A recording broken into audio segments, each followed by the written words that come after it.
Today we are very, very blessed. Very rarely a special saint comes here. Today we are blessed by His Holiness Bhakti Vasudeva Maharaj. Haribo! Maharaj doesn't need any introduction, actually. He's known all over ISKCON. He's an initiating spiritual master in ISKCON. He's a disciple of His Holiness Bhakti Vasudeva Swami Maharaj. He's also a member of spiritual advisor Bhagavad assembly. It's like a very high assembly where they teach you about spirituality and guidance for the whole ISKCON for that one. More than 35 years he spread in Krishna consciousness. He is during his time he had done many projects, including being a president of ISKCON Lagos Temple. There he oversaw the construction of the temple. He was a regional secretary for Nigeria and West Africa. And after that, since 2009, he's taken sannyas initiation. Since then, he's been going all around the world, spreading this Krishna conscious sublime message for that. Maharaj is also has done PhD. And this is why he's very special. Like, students and all different sorts can really correlate with very well. And the biggest quality of Maharaj is his very easily affable nature. You can go, your personal problem, anything else there, Maharaj can give you Krishna conscious way how to deal with life and everything else there. We were blessed. I was blessed for the last 12 years. That his guidance is always there. So, and many other devotees got blessed all over the world by his wonderful guidance, even in India. So without taking too much time, I give you His Holiness Bhakti Vasudeva Maharaj. Hari Bol.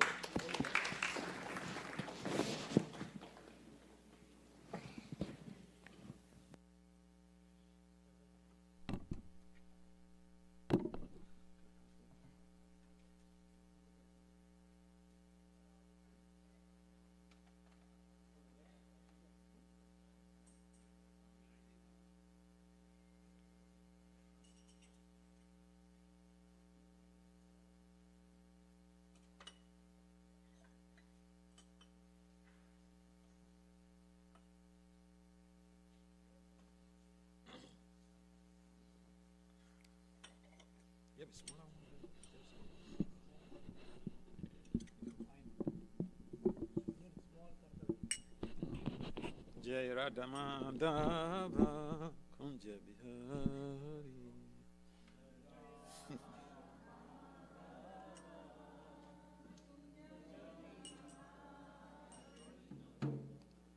Gopi Janavala Bhagiri Vardari. Can we guitar? I need Bhagavad-gita. Okay. I think that might be in here. Gopi Janavala Bhagiri Vardari. Gopi Janavala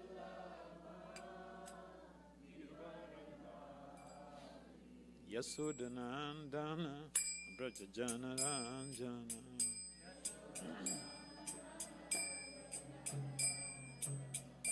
Yasodhanandana Brajajana Ranjana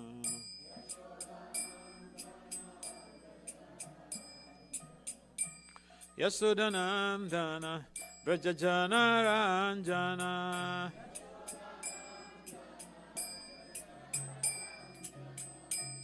Jamuna Tira Vanachari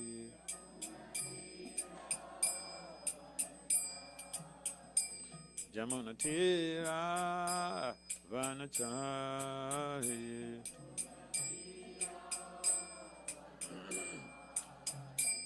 Hare Krishna Hare Krishna Krishna Krishna Hare Hare Hare Rama Hare Rama Rama Rama Hare Hare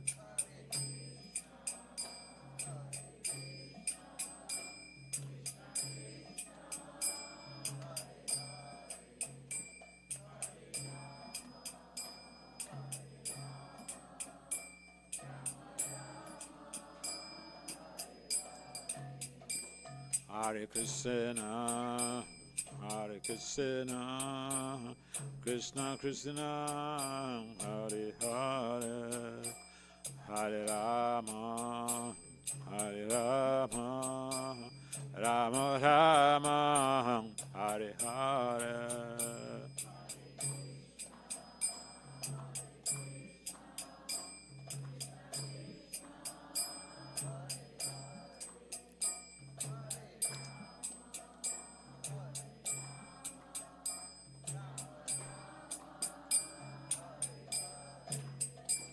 Hare Krishna, Hare Krishna, Krishna Krishna, Hare Hare, Hare Rama, Hare Rama, Rama Rama, Hare Hare.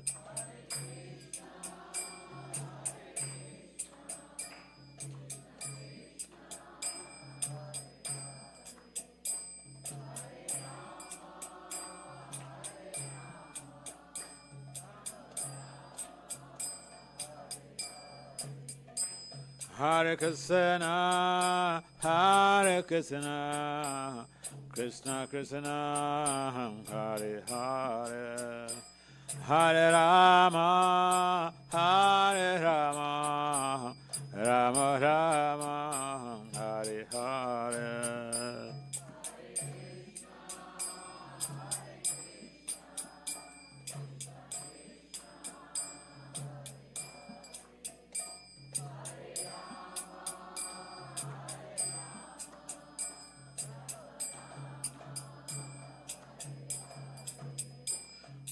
Hare Krishna, Krishna Krishna, Hare Hare, Hare Rama, Rama Rama, Hare Hare.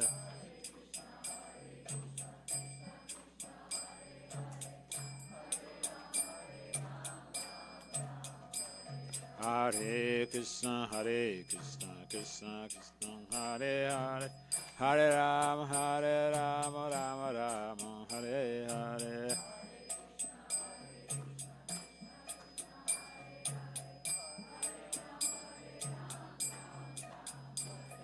Hare Krishna, Krishna Krishna, Hare Hare, Hare Rama, Rama Rama, Hare Hare.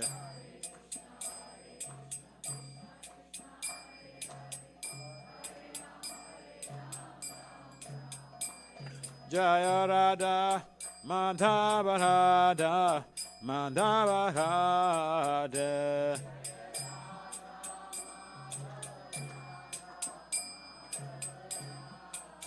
Jaya Radha, Madhava Radha, Madhava Radha.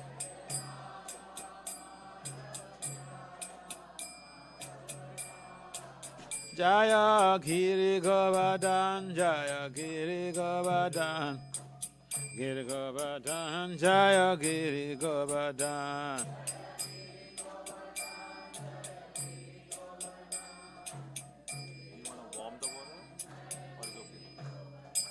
Jaya Giri Govardhan, Jaya Giri Govardhan, Giri Govardhan, Jaya Giri Govardhan.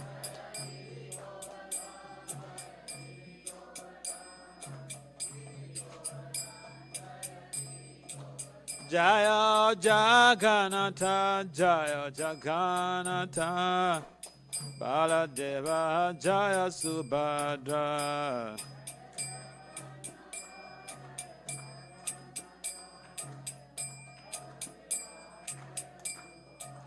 Jaya Gauranitai, Gauranitai, Gauranitai, Jaya Gauranitai.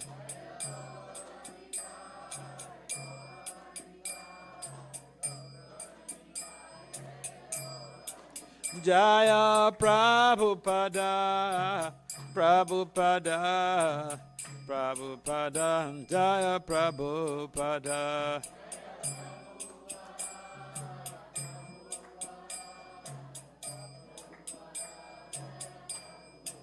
Nitai Gaur Hare Ba, Hare Ba, Hare Ba, Ba Hare Ba.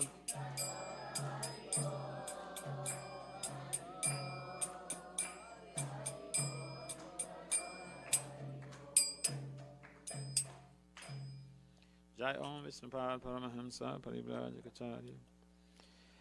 Ashtotra Satat Sisimad is divine grace, his confounded child, still Abhaya Navinda Bhakti Vedanta Swami Prabhupada Maharaja Ki Jai. Jai Om Vishnupad Paramahamsa Parivrajacharya. Ashtotra Satat Sisimad is divine grace, still Bhakti Siddhanta Saraswati Thakur Goswami Prabhupada Maharaja Ki Jai. Ananta Koti Vaishnavini ki jai. Namacharya Sri Haridasa Kura ki jai. Prem Si Kahav Si Krishna Chaitanya Prabhu Nityananda Si Advaita Gadadhara Si Vasari Si Gora Bhaktavini ki jai. Si Radha Krishna Gopal Gopinath Samakunda Radha Kunda Giri Govardhana ki jai. Vrindavan Mathura Dham ki jai. Mayapanavati Dham ki jai. Jagannathpuri Dham ki jai. Ganga Mai Yamuna Mai ki jai. Srimati Tulsi Devi Bhakti Devi ki jai. Samaveda Bhaktavini ki jai. Nitai Gaur Premanande Hari Hari. Our glory to the Sama devotees, our glory to Sama devotees, our glory to Sama devotees. Our glories to Sister Gaura and Gauranga.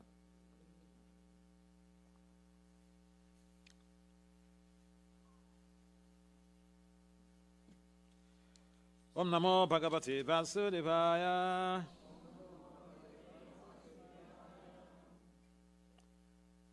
Om Namo Bhagavate Vasudevaya.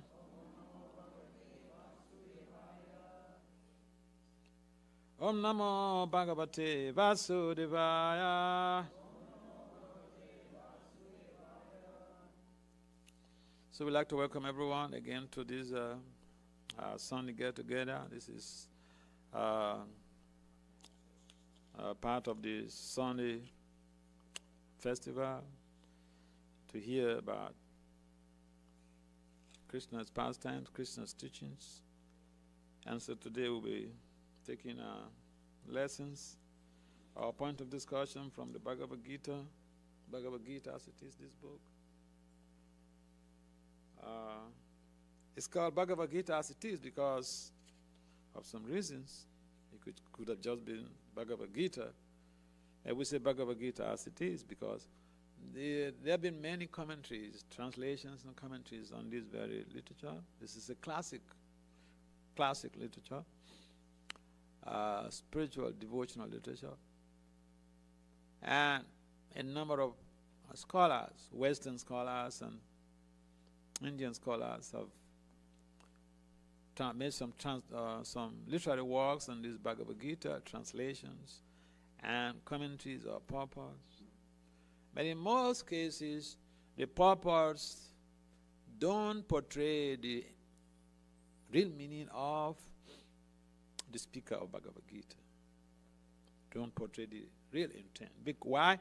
It's not difficult to understand that. If someone is not close to you, you may not disclose to them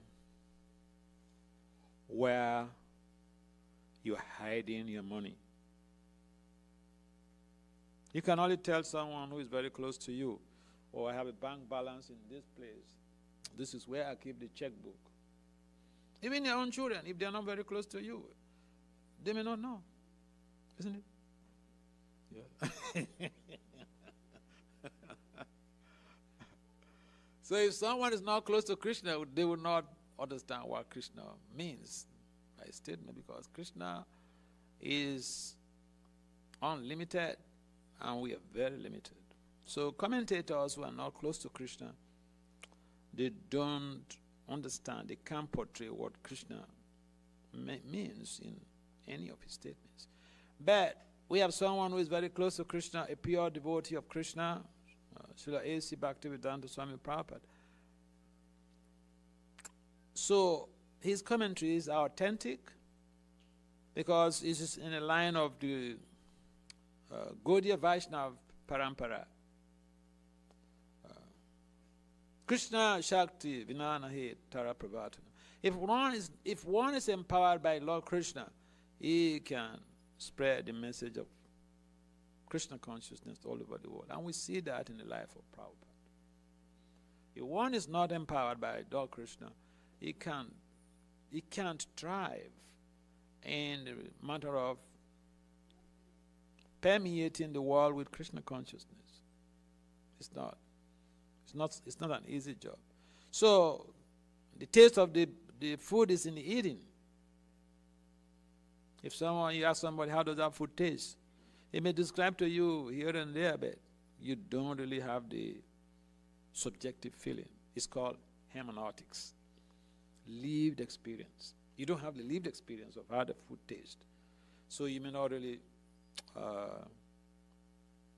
have deep insight about the taste of that food. But someone who has tasted the food, yeah, he has a lived experience. So the pure devotee has a lived experience, understanding the contents of what Krishna says and the meaning.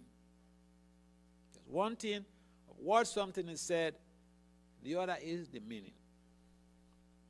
And so the pure devotee of Lord Krishna can tell us, can interpret, can make some comments about what Krishna says.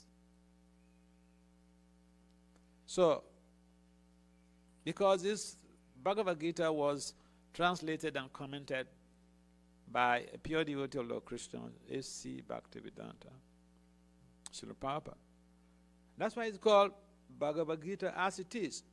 No strings, no tinges of personal ideology, personal interest. It is as the author wants, as the speaker spoke.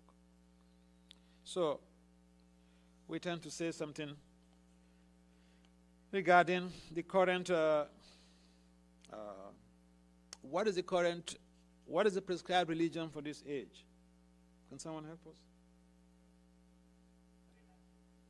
Harinam Kirtan, Harinam Sankirtan. Yes, so that is the Dharma. But we need to eat before we do our work. We eat every day before we go to work. Is there anybody here who fasts every day going to work? Even those who go to school, at least they drink some milk or they drink some tea or something. They put something in the stomach, isn't it? Yeah. So our job is to spread the holy names. Going to the street to spread the holy names. Coming together to congregationally chant. That is the prescribed religion of this age.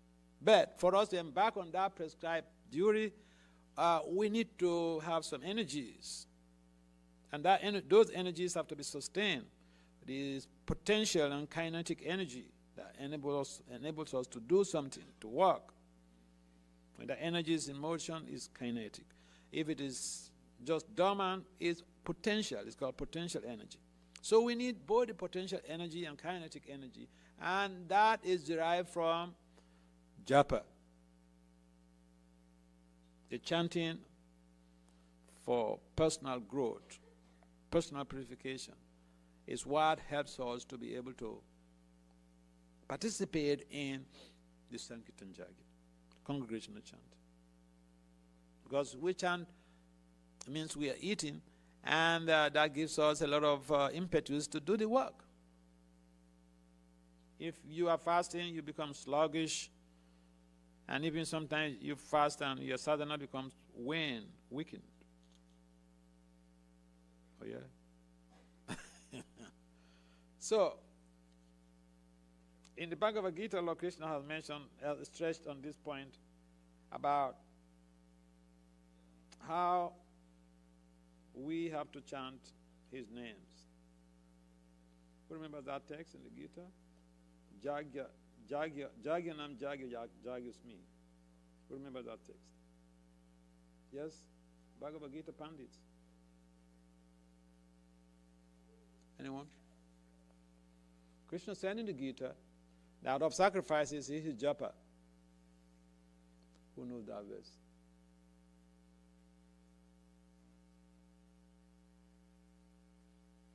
Who amongst you has done the Bhakti Sastri?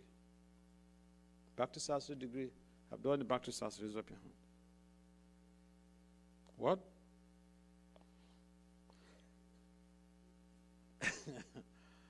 You need to systematically study Prabhupada's books. He wrote these books for us. To distribute these books, we need to understand also the content in these books. And there is a provision for a systematic study of Prabhupada's books. See, we are not another mandir where you go on weekends or you go once in a month and you have darshan and then, you pray to the Lord for some blessings. We are an ashram. Ashram is where spiritual knowledge is cultivated. Cultivation means you understand the theoretical perspective and you implement those strategies in your life to enable a positive devotional development. So we should make knowledge acquisition, spiritual knowledge acquisition as our primary objective when we come to Krishna consciousness. We should read the books. You know, my Guru Maharaja, Bhakti Vasudeva Swami, when he was on the planet, when we joined, he would constantly, remind us, read Prabhupada's books. Read Prabhupada's books. Why? He said, so that you don't get cheated by anyone.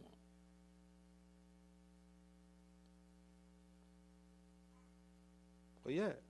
I'll tell you a story. When the Goswamis were on the planet in Vrindavan, and this is very rare in Vedic history, because, Swamis or Acharyas, they are highly respected by everybody. Nobody goes to challenge them. Yeah. But based on content knowledge, content information, spiritual information culture, this woman was empowered to challenge even an Acharya.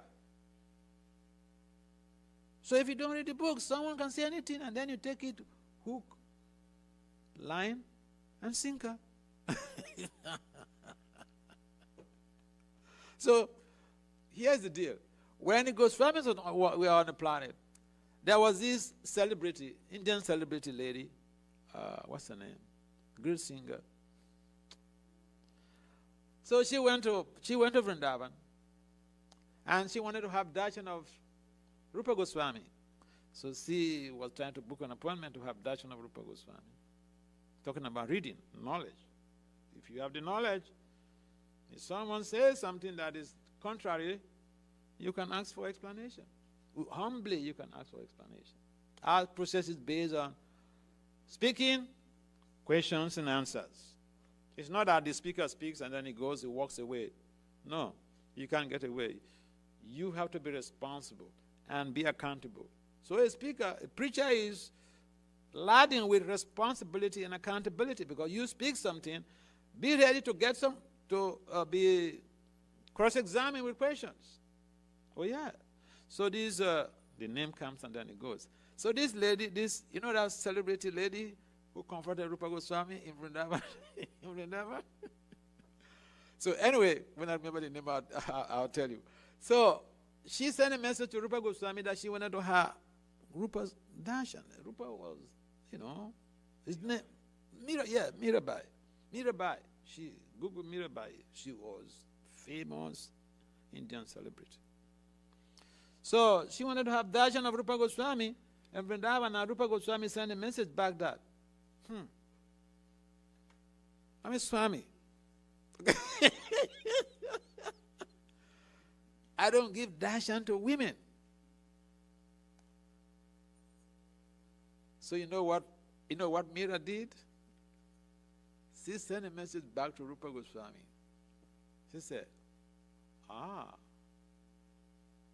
I thought that Krishna is the only Purusa. And now we are all Prakriti. So you have become a Purusa now? What she meant was that Krishna is the only male. We are all females. How is it that now you're claiming to be a male? What is that? What am I to understand here? There's a common thing now in vogue. If somebody wants to cross-examine you, wants to confront you, they say, "Sir, I am confused."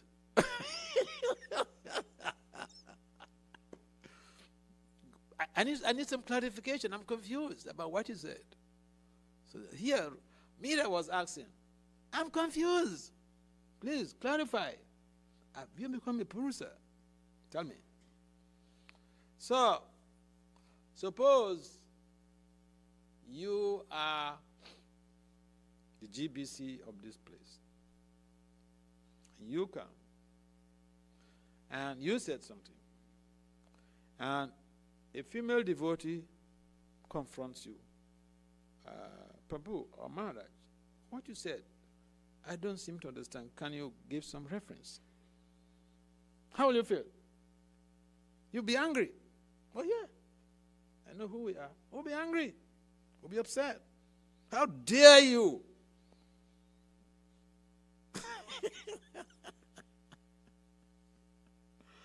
But no, Rupa Goswami took it very kindly. What was his response? He said, yeah, you're right. I made a mistake. You're right. Come have your darshan.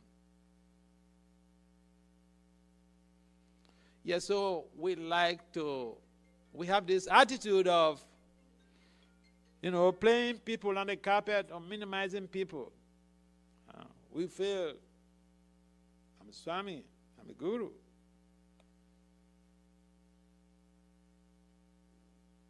I'm so great, right? Nobody's great at anything. Krishna is the only hero in India. We make a joke. Apne hero hai? Are you a hero?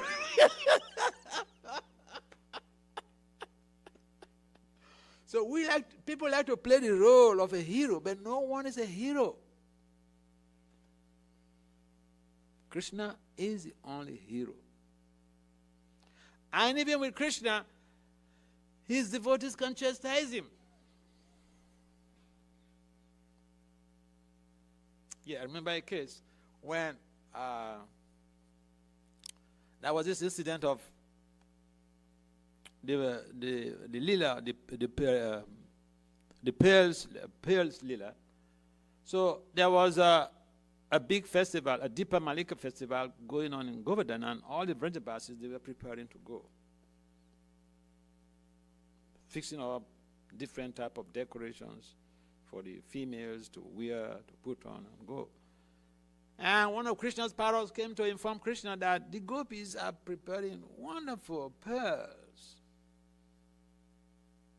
for display at the festival, at the Deepa Malika festival in Govardhan. So Krishna went there with the understanding, with the anticipation that, well, they are my devotees. Let me go and beg for some pearls to decorate the love of my heart, my cows.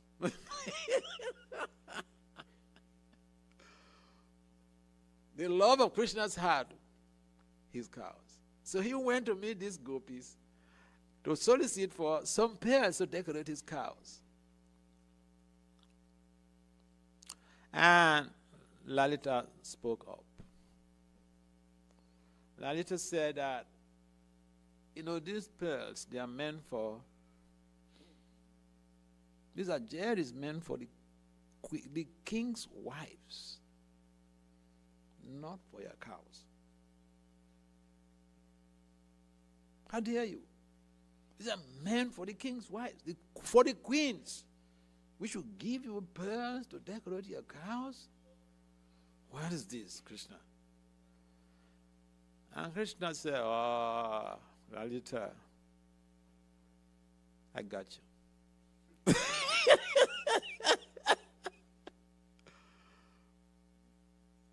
Okay. So Krishna left. So you know what Krishna did? He went to meet his mother. Hey, Janani, give me some pearls. I want to go and plant pearls in a garden by the bank of the Jamuna. The mother said, what? Pears don't grow from the ground.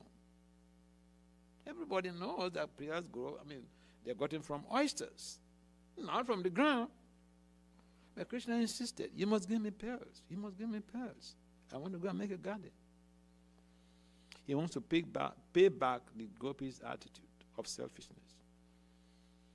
He wants to teach the gopis a lesson. So Krishna can beg something, can ask us, oh, give me this, surrender unto me and this. He does not really need our surrender. He doesn't need nothing from us. He has everything. Whatever we render, whatever service we render to Krishna is for our own purification. And it's for our own benefit. So, Mother Yashoda said, okay, Krishna, all right, take the pills you want to take. So, Krishna collected the pills. He went with some of his friends, cultivated the garden by the bank of the Jamuna, planted the pills. As they were planting these pills, the gopis heard of this their great effort. So they came by. They didn't come to glorify Krishna. They just came to laugh at him and his friends. That this is, completely wishful thinking. Planting pills on the ground. And you thinking you're going to get some fruits from it. So they came by and they were just laughing. Krishna managed to ignore all of their laughter. But in a couple of days, about 3 or 4 days, his pills sprung up. And then Krishna dragged his mother. Hey, Janani, come see. So the mother came there and she was surprised. She was surprised. The garden of pills.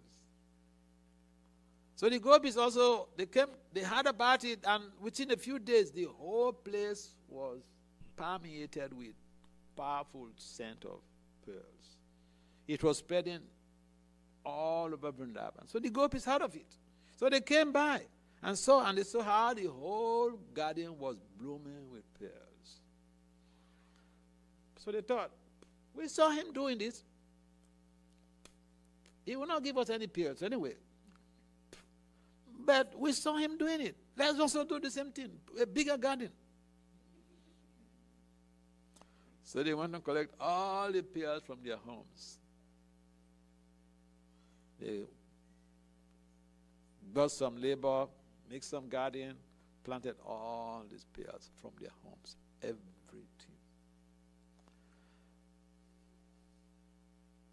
And then they watched. Nothing was coming. After some days, what they saw was sticker bushes, not pears.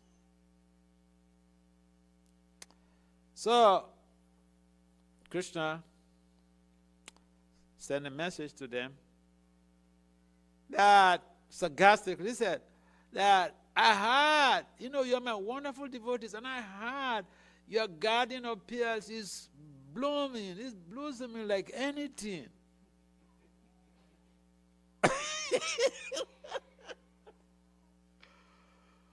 So, I did a lot of things to learn from this Leela. There's a lot to learn.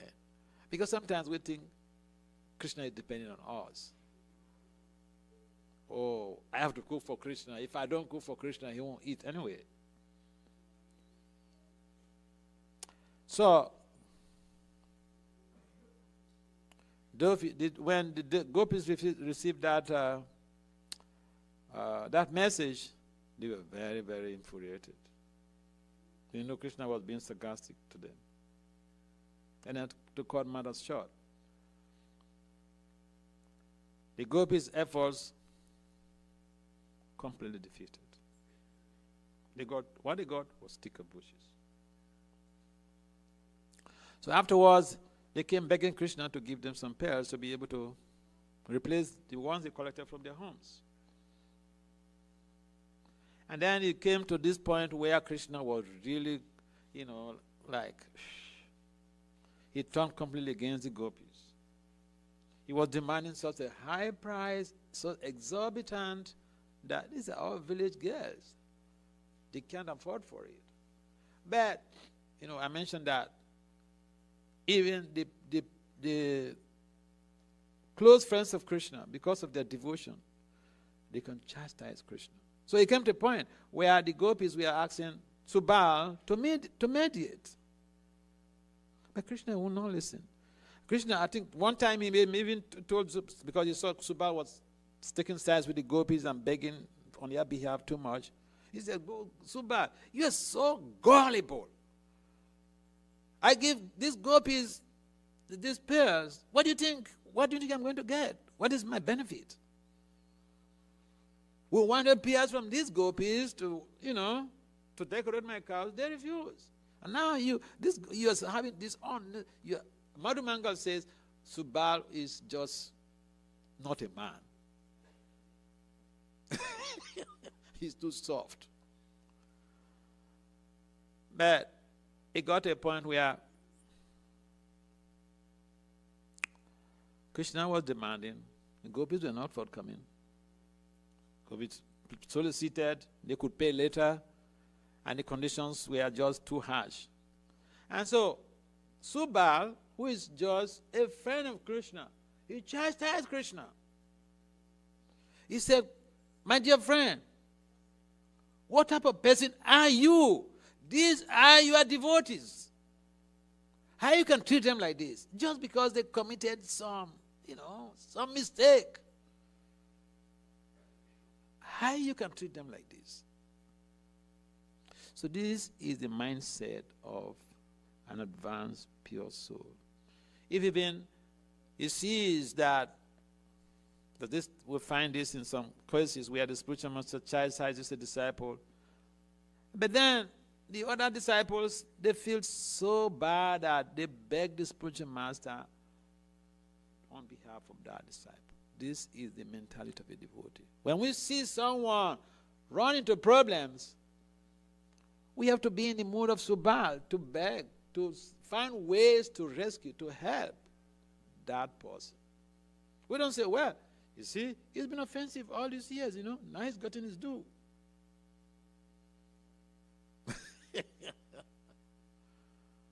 Devotee is paraduka duki, most aggrieved to see someone suffering. So our process of Krishna consciousness is to gradually elevate our consciousness in the practice of sadhana bhakti. So that we can come to that level where we are concerned about the growth, about the spiritual welfare of everyone around us, like Subal did. These are devotees that Krishna wanted to punish. Subal said, how can you do this? These are your devotees.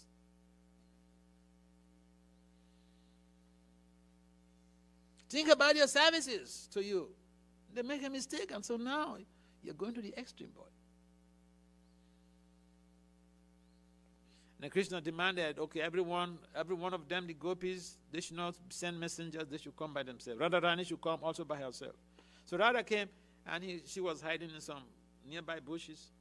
And then Krishna was talking to these other gopis, and Subal was creating some intervention and all this stuff. And so Radha was hearing all of the conversation. And she sprang up from where she was hiding, and she chastised Krishna. Hey, shut up there. Stop. Shut up. The devotee, pure devotee can tell the Lord, shut up there. Pure devotee can tell Krishna's father. He tells Krishna, go and bring my wooden shoes. And Krishna picks up the shoes on his head. This is God serving the devotee. So we can only buy Krishna with devotion. We can robe him with devotion. So even the little fruits we offer, the water we offer, the leaves, putram paspam phalam tuya. He requires, he demands, yo me bhakti. Give me with love and devotion. That is the element of conquest. That is the element that can conquer Krishna. Love and devotion. So we have all of the facilities. We have the tools. We have all of the objective criteria to be able to excel, perform, perfect our devotional life. But now it's up to us how we implement these seemingly simple strategies in our lives. and attain the perfection we need. And we can do that in this very lifetime, not next life, in this very lifetime. Krishna mentions in the Gita, anyone can attain him, a woman, a child, or elderly, whatever. But how do we do that? We have to train our children to start the devotional life right from a tender age. One may say, well, the child has to be free and play around and go to school. Yeah. But Prahlad said, one can integrate the studies with sadhana. That's what Prahlad said in the Bhagavatam. He said, the devotional life should start right from now. He didn't say by the time you're married, then you start your devotional life. By the time you're married, then you start chanting 16 rounds. The time, you graduate from college, then you can, start your devotional life. No. He said now. So we have our next generation coming, and we have to prepare for a better future. Yes, this is good, but we could do better. We have to prepare our children for a better future. I go around as I travel with my preaching trips in Southeast Asia, in Europe, in America. That one common message is that we, the professionals, the students, everyone else out there, must learn the integration process. Integration and calculus, for those who read calculus, who have degrees in calculus. Calculus is a very difficult subject area. I mean, it's like someone who did aquarial science or statistics. These are very tough areas. So yeah, integrating sadhana with our professional development or our studies for students, yeah, it could be challenging, but Lord Krishna said, with practice. So yeah, we have to see how our children are being gradually groomed in Krishna consciousness. Because the children will be prepared to go to college, and the college is like a hellish planet. It doesn't mean that because the college is a hellish planet, and so we should not prepare our children to go there. They should go there and come out clean. Narada Muni goes to the hellish planets to preach, but he comes out clean.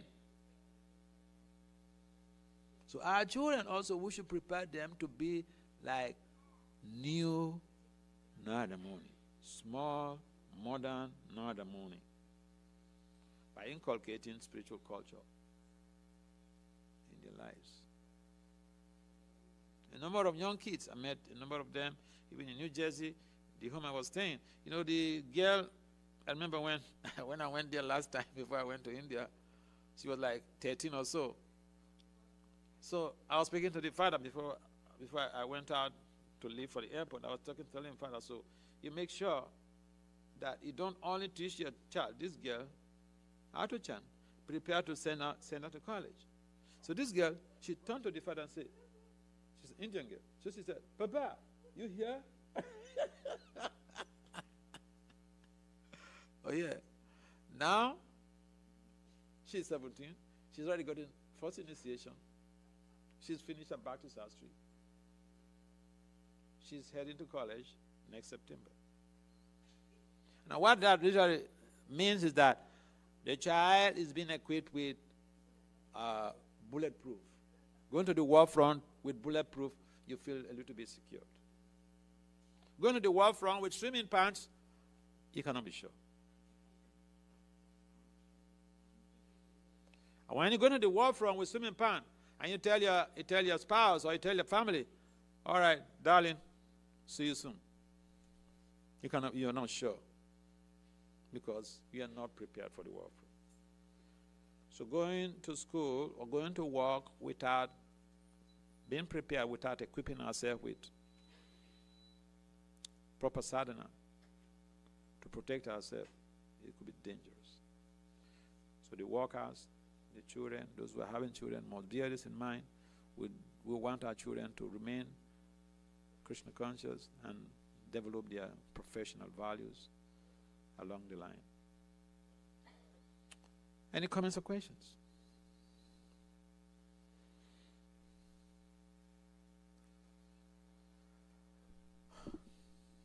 In the absence of any other, oh yes, please.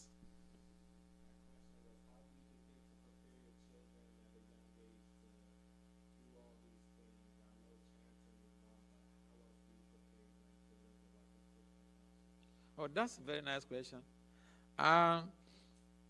You see, the parents, it actually begins, the whole process begins prior to conception.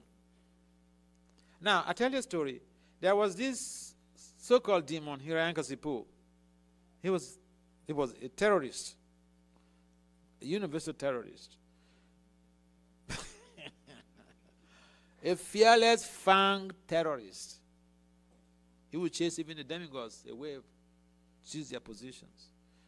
But he gave birth to a child, a very saintly person. And people wonder, how is that? A demon giving birth to a saintly child. How is that? Can someone explain to us how that was possible? Can anyone try? Huh? Hiranyakasipu, Prahlad. They are completely at opposite polarities. Hiranyakasipu is a demon, Prahlad is a saintly devotee. How could a saintly devotee be born, be a child to a demon? How is that? How was that possible? Before he entered the womb of the mother, how did he come into the womb of the mother? That soul was a pure soul before he entered the womb of the mother. Hearing from Nadamuni was just to resuscitate, to revamp his consciousness. But he was a pure soul entering into the family of Hiranyakasipu. How is that? Krishna's wish. That's good. But what exactly happened? Mother of devotee of Vishnu. Great. Maybe that's the reason, okay? It was what?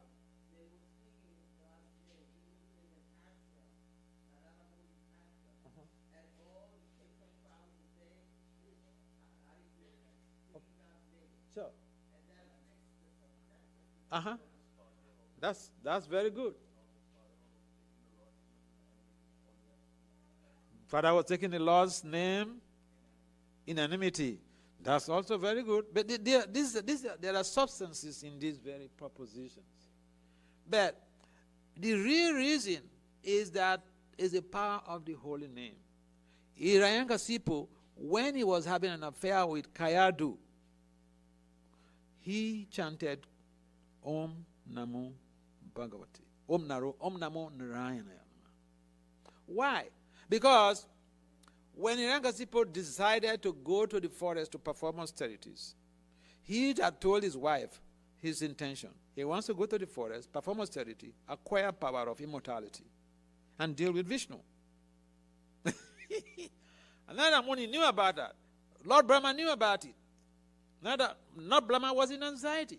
This is documented in Nrsimha Purana, chapter 40 to 43. This aspect is not included in the Bhagavatam. Now, so when Hiranyakasipu went to the forest, he was performing his austerity. Now the Muni was aware that his father, Lord Brahma, was in anxiety. Why? Because this guy is coming to make this type of demand that he may not be able, that he was not in a position to fulfill. So Nara came to Brahma, to his father, and said, Papa, don't worry, I'll take care of the situation. Don't worry, I'll take care of the situation. So Brahma, he trusted Narada. Lord Brahma knew Narada is his best of sons. Sunu Narada Vakshami. He said, Putra sisters Tapodana. You are the best of my sons. Why? You have that done. That wealth of austerity. What is that austerity? Spreading Krishna's name all over the globe. So when Narayana came to comfort Lord Brahma that he should not worry, he would take care of the situation, Hiranyakasipu was in the forest performing his austerity. Narada Muni told his friend, Parvata Muni, hey, my father is in danger. Come on, let's take the form of birds. Let's perch on a tree under which the Hiranyakasipu is performing his austerities. We chant Om Namo Narayana Namaha to distract him from his austerities. So they went there, perched on the tree. And they were chanting Om Namo Narayana, Om Namo Narayana.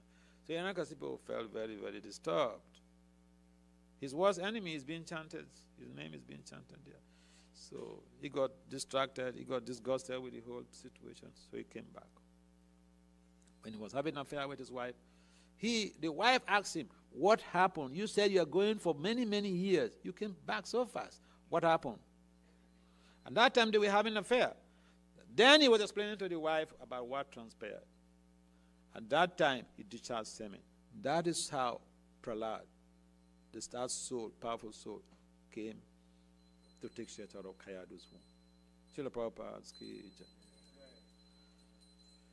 So, the holy name, my friend. So the holy name, you have to start, the child has to be taught the holy name, the parents have to be chanting the holy name. In fact, Prabhupada recommended that before the couple meet for procreation.